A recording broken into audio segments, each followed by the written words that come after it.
আমার হায়াতি লেখিকা নাহার আদ্রিতা পর্ব ৩৫। সারা রুম জুড়ে পায়চারি করছে হায়াত, তার পেছন পেছন আদিব সমান তালে হাঁটছে। দরজার বাইরে পর্দার আড়ালে দাঁড়িয়ে আসছে সকলে। হায়াত রাগী কণ্ঠে বলল, এভাবে পেছন পেছন হাঁটছেন কেন? আদিব ক্যাবলা মার্কা একটা হাসি দিয়ে বলল, তুমি যদি ব্যথা পাও এর জন্য। সরুন তো সামনে থেকে, আমার প্রচুর রাগ হচ্ছে। হায়াত এবার আয়নার সামনে গিয়ে দাঁড়ালো, পেটে হাত রেখে আয়নার দিকে তাকালো।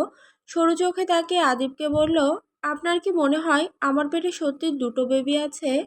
হ্যাঁ বউ, তোমার যদি বিশ্বাস না হয় তাহলে রিপোর্টগুলো দেখো।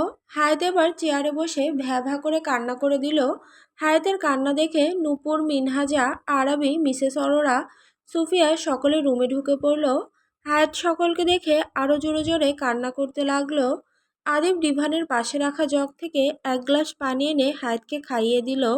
মিসেস অরোরা হায়াতের মাথায় হাত বুলিয়ে বললেন, কি হয়েছে আম্মু, আমাকে বলো, তুমি কি বাচ্চা হতে খুশি না? আদিবও মিসেস অরোরার কথায় সম্মতি জানালো। হ্যাঁ জান, তুমি কি চাচ্ছ সেটা বলো, এভাবে কান্নাকাটি করলে তো আরো অসুস্থ হয়ে পড়বে। হায়াত এবার চোখের পানি মুছে আরবির দিকে তাকিয়ে বলল, আমার কত শখ ছিল আরুর আগে বেবি হবে, তারপর ওর ছেলের সাথে আমার মেয়ের বিয়ে দিব। কিন্তু এটা কি হলো, ওর আগে আমারই বেবি হবে, তাও নাকি আমি 3 মাস ধরে কনসিভ করেছি। হায়াতের মুখে এমন বাচ্চাদের মতো কথা শুনে আদিব সহ সকলে হেসে দিল। আরবি ঠোঁট চেপে হেসে বলল, জানু এর জন্য কান্না করতে হয়, চিন্তা করছিস কেন? আমরা আবার একসাথে বেবি নিব কেমন? মিসেস সুফিয়া বললেন, হায়াত মা, আরবি তো ঠিক কথাই বলেছে, ওর জন্য কেউ কান্না করে। হায়াত একটু নড়ে চড়ে বসে বলল, চাচি আম্মু, আমার সমস্যা শুধু এইটা না। আরবি একটু চোখ ছোট ছোট করে বলল, তাহলে কি সমস্যা সেটা বল আমাদেরকে। আসলে 2টা বাচ্চা হলে আমাকে কেমন পান্নার মতো লাগবে, গোল একটা ফুটবল লাগবে দেখতে। আমি তো ঠিকমতো হাঁটতেও পারবো না, আর তার চেয়ে বড় কথা, আমি ওদের সামলাবো কি করে? এই বলে হায়াত আবার কান্না করে দিল। হায়াতের কথা শুনে সকালে হো হো করে হেসে দিল।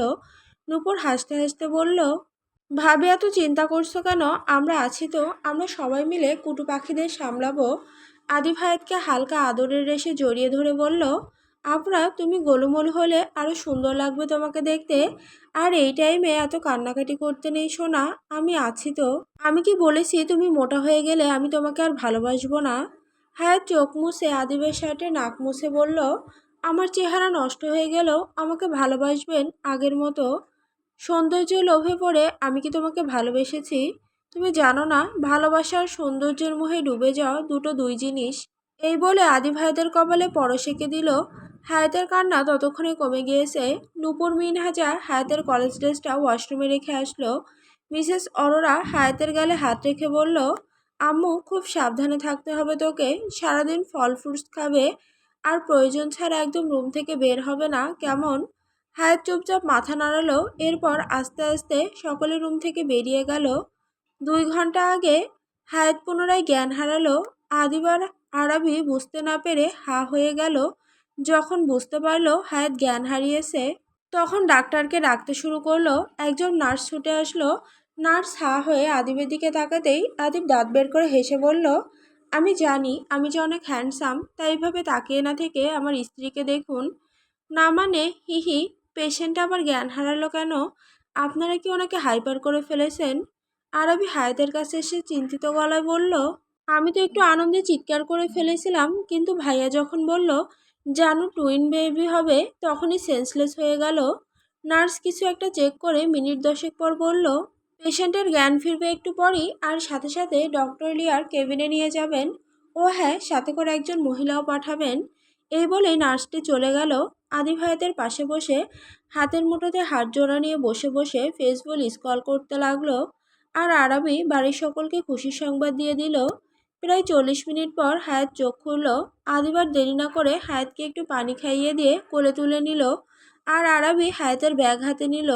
কেবিনের সামনে এসে হায়াতকে নামিয়ে দিল।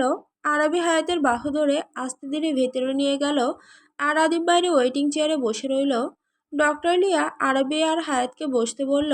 কিছু ফাইল বের করে বেশ কিছুক্ষণ দেখার পর বলল, আপনি মিসেস চৌধুরী? জি ডক্টর।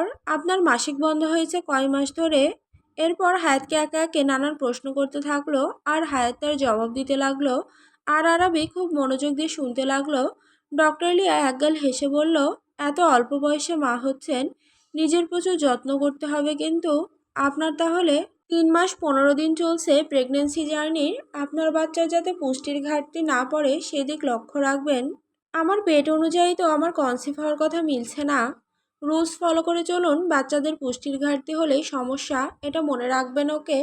আর কিছু না বলে আরবিকে সাথে নিয়ে বেরিয়ে গেল হায়াত। আদিব হায়াতকে কোলে তুলে নিতেই হায়াত রাগে আদিবকে কিল ঘুষি মারতে থাকলো। নিজের সর্বোচ্চ শক্তি দিয়ে আদিবের বুকে কিল ঘুষি মারতে থাকলো হায়াত। আদিব হায়াতকে গাড়িতে বসে আরবিকে বলল, দেখেছো তোমার বেস্টুর পাগলামি, 2 ফুটের পিচ্চি মেয়ের ঝাঁজ কত অকারণে স্বামীর ওপর অত্যাচার করে। আরবের খুব মনোযোগ দিয়ে দুজনের ঝগড়ার কারণ খুঁজে বের করতে চেয়েছিল, কিন্তু আদিবের এমন হাস্যকর কথা শুনে আরবি ফিক করে হেসে দিল। আরবি অনেক খোঁচানোর পরও হায়াতের মুখ থেকে একটা কথা বের করতে পারেনি। আদিবও কথা না বাড়িয়ে গাড়ি স্টার্ট দিল। আদিব মনে মনে ভাবতে লাগলো, হায়াত হয়তোবা সেই দিনের ওষুধ খেতে না দেওয়ার কারণে রাগ করেছে। রাত 8টা বেজে 25 মিনিট গেটের সামনে এসে গাড়িটি থামলো। আরবি হায়াতকে নিয়ে আস্তে আস্তে নামলো। চারিদিকে নিস্তব্ধতা, রাস্তায় কিছু কুকুর ছাড়া আর কিছুই চোখে পড়ছে না। আদিব রফিক কাকাকে গাড়িটা পার্ক করতে বলল। হায়াত মেন গেটের সামনে এসে থেমে গেল। আরবি কপাল কুঁচকে বলল, কি হয়েছে, থামলি কেন, ভেতরে চল। আমি যাব না। আদিব এগিয়ে এসে আরবিকে ভেতরে যেতে বলল। আরবিও চুপচাপ ভেতরে চলে গেল। মনে মনে ভাবলো, হয়তো প্রেগনেন্সির ব্যাপারেই দম্পতি আলোচনা করবে। আরবি দরজা খুলে ভেতরে যেতেই হায়াত আদিবের দিকে তাকিয়ে চোখে চোখ রেখে বলল, আপনি এত খারাপ কেন? আমি কি করলাম বউ, আমার তো কোনো দোষ নেই। হায়াত আদিবের পায়ের উপর দাঁড়িয়ে রাগী কণ্ঠে বলল, নিজে আকাম করে আবার বলে আমি করলাম, আমার তো কোনো দোষ নেই, খারাপ কোথাকার নির্লজ্জ। এই বলে হায়াত হনহনিয়ে বাড়ির ভেতর প্রবেশ করলো। সকালে হায়াতকে অভিনন্দন জানালেও হায়াত সকলের দিকে অপলক দৃষ্টিতে তাকিয়ে কান্না করতে করতে উপরে চলে গেল। এরপর সকলেই পেছন পেছন যেতে লাগলো। আদিবকে সবাই ভেতরে যেতে বলল। বর্তমান আদিব হায়াতকে আলতো করে কোলে তুলে নিয়ে শুইয়ে দিল। হায়াতও চুপচাপ আদিবের দিকে তাকিয়ে রইল। আদিব আস্তে করে হায়াতের পেটে মাথা রেখে ফিসফিস করে বলল, রঙ্গমালা কুদ্দুস, মাম্মি কয়ে কষ্ট দিবে না, ঠিক আছে? কে, মানে কি নাম? কেন কুদ্দুস আর রংমালা? হায়াত অসহায় মুখ করে বলল, এই যুগে এসে এসব নাম কেউ রাখে? স্যার, আমার বেবিদের মান সম্মান রান্না করে খেয়ে ফেললেন আপনি। আদিব হায়াতের পেটে আলতো করে একটা চুমু দিয়ে বলল, কেন বউ, নামগুলো তো সুন্দর, আমি আমার বাচ্চাদের এই নামেই ডাকবো, তোমার অসুবিধা হলে অন্য নামে ডাকতে পারো। উফ, তুমি যখন আমাকে বলবে, এই কুদ্দুসের বাপ এদিকে আসেন, ইস কত সুন্দর লাগবে।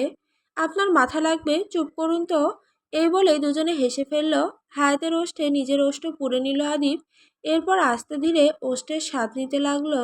এদিকে আরবির একটু ঘুম আসছে না। কিছুক্ষণ পড়াশোনার পর বিছানায় শুয়ে আছে। আসিফ ল্যাপটপে কাজ করছিল। কপাল স্লাইড করে আরবির দিকে ঝুঁকে গেল। আরবি ওপাশ হয়ে শুয়েছিল। ডান পাশে ঘুরতেই আসিফের মাথার সাথে নিজের মাথা টোকা খেল। আরবি কপাল কুঁচকে ফেলল। এখানে কি করছেন, আমার উপরে এসেছেন কেন? আসিফ আরবির দিকে আরেকটু ঝুঁকে পড়ল। নাকে নাক ঘষে বলল, কেন, তোমার কি খারাপ লাগছে? না মানে ভাইয়া, না না, সরি সরি স্বামী, আমার না ঘুম আসছে না, আমি তো ভাবছি হায়াতের বেবি হলে কি কি করব। আসিফ উঠে বসে পড়ল। এরপর রুমের লাইট অন করে মুচকি হেসে বলল, করব, ওদের চাচ্চুর পক্ষ থেকে বড় একটা সারপ্রাইজ পাবে। খিদে পেয়েছে তোমার? না, লাইট অফ করে দেই। আচ্ছা। আসিফ লাইট অফ করে চোখ বন্ধ করে শুয়ে রইল। এদিকে আরও হাতে ফোন নিয়ে ফেসবুকে স্ক্রল করতে লাগলো। আসিফ কপাল কুঁচকে আরবির দিকে তাকিয়ে দেখলো সে এখনো ঘুমায়নি। আরবির হাত থেকে ফোন কেড়ে নিল আসিফ। ফোন চালাচ্ছ কেন? আমি তো ফোনকে একটু সময় দিচ্ছিলাম, বেচারা সারাদিন একা থাকে, ওরও তো কষ্ট হয় নাকি। আসিফ আরবির ওপর রাগ দেখাবে না হাসবে কিছুই বুঝতে পারল না। হো হো করে হেসে দিয়ে আরোকে একটানে বুকের ওপর নিয়ে নিল। লজ্জায় আরবি চোখ বন্ধ করে ফেলল। বৃদ্ধা আঙুল দিয়ে আরুর কপালে কাপা কাপা ওষ্ঠে ছুঁয়ে দিল আসিফ। বাঁকা হেসে বলল, তোমার লিপগুলো খুব সফট, একদিন স্বাদ নিয়েই প্রেমে পড়ে গিয়েছি। অসভ্য লোক, কী সব বলে, ছাড়ুন আমাকে, ছাড়ুন। আরবি এই বলে আসিফকে ছাড়ানোর চেষ্টা করতে লাগলো, কিন্তু তা পারল না। 1 মিনিট পর বুকে মাথা রেখে বলল, আপনার ভয়েসটা দারুণ, আমাকে একটা গান শোনাবেন, কথা দিচ্ছি ঘুমিয়ে পড়ব। আরুর কপালে চুমু খেয়ে গলায় মুখ ডুবিয়ে দিল আসিফ। আরবি হালকা কেঁপে উঠল। কাপা হাতে আসিফকে সরানোর চেষ্টা করতে চেয়েও পারল না। এরপর ওষ্ঠে ওষ্ঠে পুড়ে নিয়ে জোরে জোরে শ্বাস নিতে লাগলো। আরবিও সমান তালে রেসপন্স করতে লাগলো। 5 মিনিট পর আসিফ হাসকি স্বরে বলল, তোমাকে একটু একটু করে টেস্ট করব, যাতে আমাদের ভালোবাসাটা তাড়াতাড়ি জন্মায়। আরবি আসিফের কথা শুনে সামান্য হাসলো। এরপর আসিফ আরবিকে কোলে নিয়ে বসে গান ধরল। है ये नशा या है जहर, इस प्यार को हम क्या नाम दे, कब से अधूरी है एक दास्तां, आ जाओ उसे आज अंजाम दे। ততক্ষণে আসিফ তাকিয়ে দেখলো আরবি ঘুমিয়ে গিয়েছে। স্মৃতি হেসে কপালে বড় করে একটা পরশ এঁকে দিয়ে বালিশে মাথা দিয়ে শুয়ে দিল আরবিকে। এরপর নিজেও হালকা জড়িয়ে ধরে ঘুমিয়ে পড়ল। রাত 11টা 40। হায়াতের এখনো ঘুম আসছে না। এদিকে ক্লান্ত হয়ে ঘুমিয়ে পড়েছে আদিব। হঠাৎ করে গলাটা কেমন ভার হয়ে আসলো হায়াতের। মনে হলো পানি খাওয়া খুব প্রয়োজন। হায়াত আলতো করে বিছানার থেকে উঠে জগ হাতে নিয়ে রুম থেকে বেরিয়ে গেল। সিঁড়ির দিকটা ভীষণ অন্ধকার। ফোনটাও সাথে করে আনা হয়নি। কি আর করার, দেওয়ালের দিকে হাত দিয়ে একটা করে সিঁড়ি নামতে লাগলো। ড্রয়িং রুমে আসতেই হঠাৎ কারো ছায়া দেখে ভয় পেয়ে গেল হায়াত। যেই না চিৎকার করতে যাবে তখনই কেউ একজন এসে হায়াতের মুখ চেপে ধরল। হায়াত ভয়ে কেঁপে ওঠে। তখনই কেউ একজন ফোনের ফ্ল্যাশ অন করে বলল, ভাবি আমি এত ভয় পাচ্ছ কেন? আর একটু হলেই তো পুরো বাড়ি মাথায় তুলে ফেলতে। হায়াত মিনহাজার গলা চিনতে পেরেই স্বস্তির এক নিঃশ্বাস ফুঁকে বলল, তুমি এখানে কি করছো এত রাতে? আর মনে হলো তুমি বাইরে গিয়েছিলে। হায়াতের কথাই যেন মিনহাজা একটু অস্বস্তিতে পড়ে গেল। মৃদু হেসে বলল, আসলে আমার খুব খিদে পেয়েছিল, তাই কিচেন রুমে যাচ্ছিলাম। তখনই মনে হলো দরজাটা লাগানো হয়নি, কিন্তু আমি গিয়ে দেখি লাগানো, আর তখনই তুমি নিচে নামলে। হায়াত যেন কিছুটা দ্বিধায় পড়ে গেল। এভাবে না জেনে কাউকে সন্দেহ করতে নেই, ছোটবেলায় তার আম্মু শিখিয়েছে। যাকগে, হায়াত আর কিছু না বলেই মিনহাজের সাথে কিচেন রুমে প্রবেশ করলো। মিনহাজা ফ্রিজ থেকে কিছু ফল নিল আর হায়াত এক জগ পানিতে একটু ঠান্ডা পানি মিশিয়ে নিল। মিনহাজা কপাল কুঁচকে বলল, ভাবি আমি যতদূর জানি প্রেগন্যান্সির সময় ঠান্ডা পানি খেতে নেই, তুমি পানি ফেলে দাও। আর আমি নর্মাল পানি দিচ্ছি। হায়াত অসহায় মুখ করে বলল, না না, একটুই তো খাবো, প্লিজ ননদিনী, ফেলে দিও না। খাও খাও, তবে কালকে আমি ভাইয়াকে বলে তোমার ব্যবস্থা করব। দুজনেই মজা খুনসুটির পর ওপরে চলে গেল।